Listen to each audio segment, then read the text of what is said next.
Hi everybody, this is Diana in LA and Cary in the UK, and we're here to talk about this week's stars. Welcome to our weekly reading where we explore all things astrological.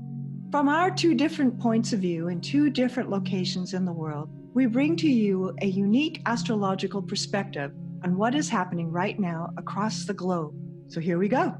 What a week we're in for. It's starting to wind up now. There's a lot of things happening this week to organize yourself to. Like the sun is in 29 degrees Gemini today on Sunday, and on Monday it moves into Cancer. So that's a whole new feeling in the air. While at the end of the week, Venus, that has been in Cancer, is going to be moving into Leo. So we've got these changing places that are happening. And Mercury goes direct this week on Tuesday at 16 Gemini. So that will feel better because we have had the most intense Mercury retrograde these last few weeks. And remember that it takes a few days for Mercury to kind of wobble itself back into direct motion. And so those few days right after may still feel Mercury retrograde-ish all this week long. This week has a T-square that runs from the beginning to the end and intensifies as it does, as are the next few weeks coming. So there's a lot to work with this week. It's a really important week to keep your balance. Let's go. Cary, what are you seeing on your side of the world? Hi everyone. This is going to be a very interesting week, and the reason it's going to be interesting is there's going to be a lot of challenging aspects supported by some very nice aspects.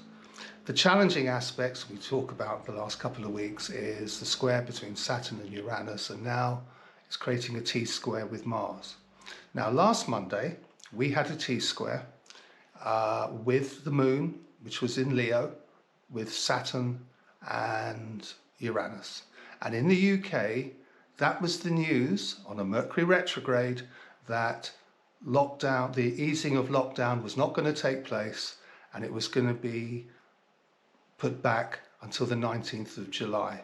So that was an effect of Mercury retrograde together with a T-square where Uranus is conjunct the UK's Mars. So that's the kind of effect that it had on the UK. This Monday, the Moon is in Scorpio, also forming a T-square with Uranus and Saturn.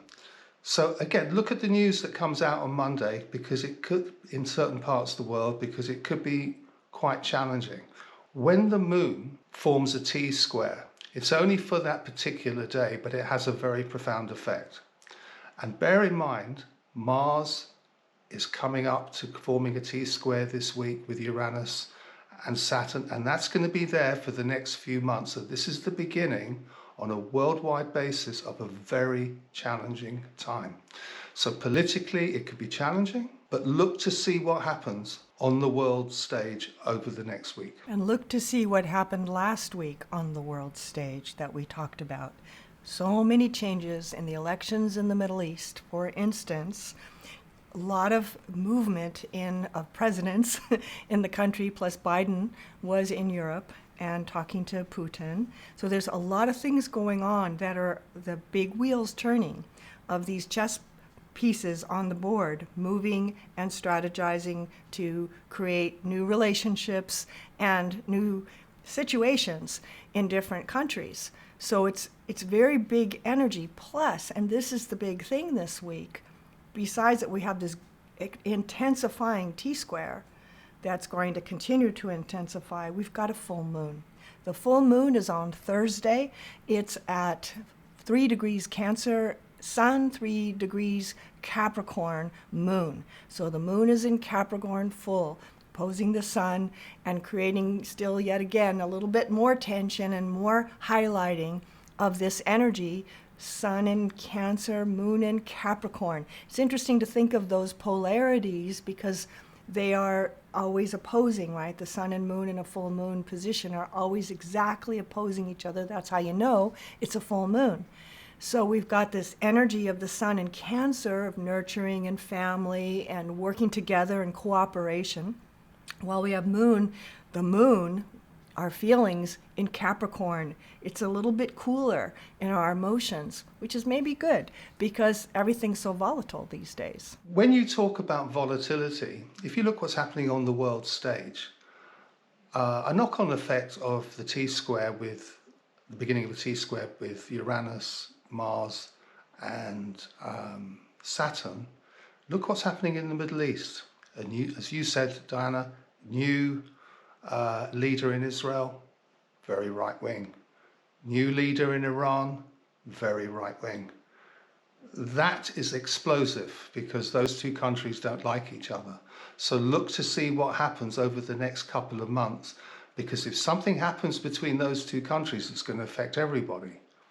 So these are the kind of dynamics which are going on at this moment in time with this T-square.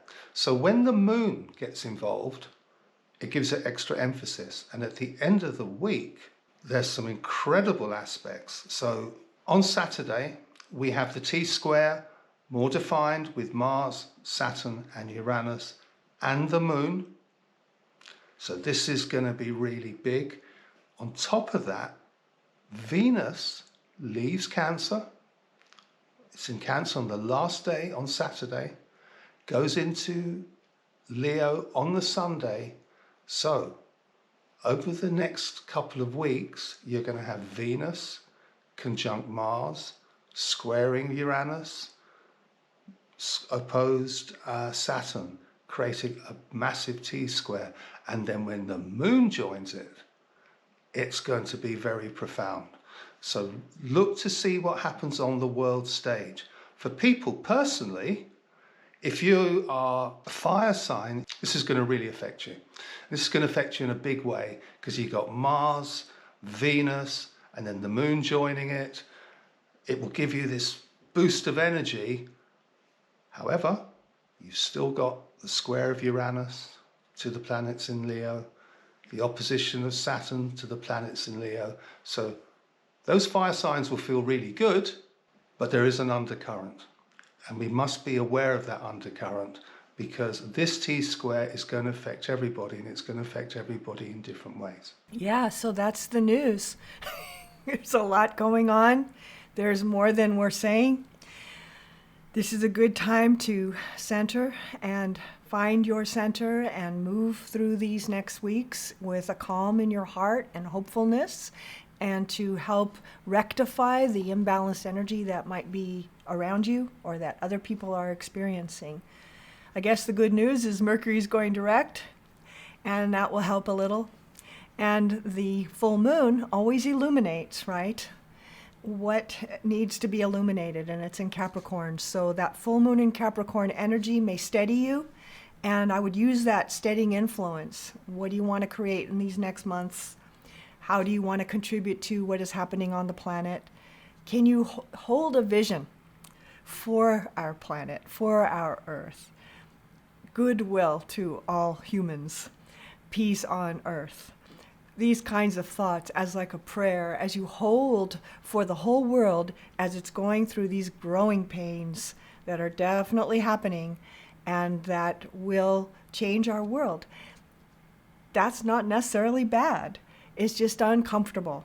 And change is always a little uncomfortable or a lot uncomfortable. And that's where we find ourselves these days. So keep envisioning a better world. You're right. There are some troubling aspects this week, but they're supported by some lovely aspects too. So we mustn't forget that because they lighten the heaviness of the T-square. And that's what we got to look for over the next few weeks. It's not all going to be doom and gloom. There's some lovely aspects going to come up. For example, on the day of the full moon, you've got the sun trining Jupiter. That's lovely. That's for anybody in the water signs born at the beginning of the water signs month. So Scorpio, Cancer, and Pisces. You're going to feel this. It's a lovely aspect. You've got Mercury trining Saturn, which alleviates the heaviness of the T-square, and you've got Venus trining Neptune. So these are really nice aspects which are kind of taking the heaviness away from the T-square. The T-square really is about what's happening on the world stage, which is really important, and that's why we say it's challenging.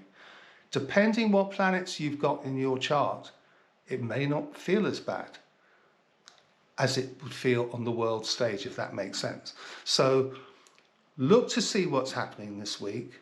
Look where your planets are. If you've got lots of planets in water and they're at 1, 2, 3, 4 degrees of that sign, that's going to be a lovely week for you. You know, having Venus trining Neptune, that's lovely too. You know, so as Venus says goodbye to Cancer and goes into Leo, it's trining Neptune for the last time. So there's lots of stuff that's happening which is alleviating this T-square. And it's important you guys understand that, because when we talk about the heaviness of these transits, it's because of the effect that they're having on certain countries. Right, and that's what we were talking about last week about personal planets and outer planets. So this difficult aspect that's been happening for a year and has been happening since really the beginning of 2020 uses the outer planets, which are the things that affect our world. They affect us too, personally, but they really affect what's happening in our worlds generationally, in the big, big picture of things. And so personally, like Cary was saying, the Sun is trining Jupiter and Venus is trining Neptune. Like, it's as good as it gets. Like, those are beautiful aspects. So personally, it's true. You might be feeling okay, especially you water signs, at the beginning and the end of the sign. But it's still, there's this background of pressure building that you're probably noticing and feeling a little bit nervous about, because you can kind of feel it coming, so that there's this energy that is world changing happening. So we're having to deal with both at the same time. Regardless what's happening at the moment, although it's a very challenging time, it's going to be okay. It's just how everybody maneuvers through this period. Us personally and countries on the world stage. That's where we should be looking to see what's happening on the world stage when you have these kind of aspects. Because over the next few weeks, as the T-square of Mars, Saturn and Uranus becomes tighter, watch to see what happens between certain countries, because that is going to be very important and it's going to set the tone for the next 12 months. So that's it for this week. We'll see you next week with another Astrocast. And if you are enjoying these broadcasts, we hope you will share them, like them, and comment. We're also on Instagram and Facebook under ASTRO UKLA. And if you subscribe on YouTube, you'll get alerted with the little bell that will notify you when a new one comes out, which is usually on Sundays. So we'll see you next week. Have a wonderful week, everyone. Yes, everyone. Have a lovely week. Hope it's a good one. Take care.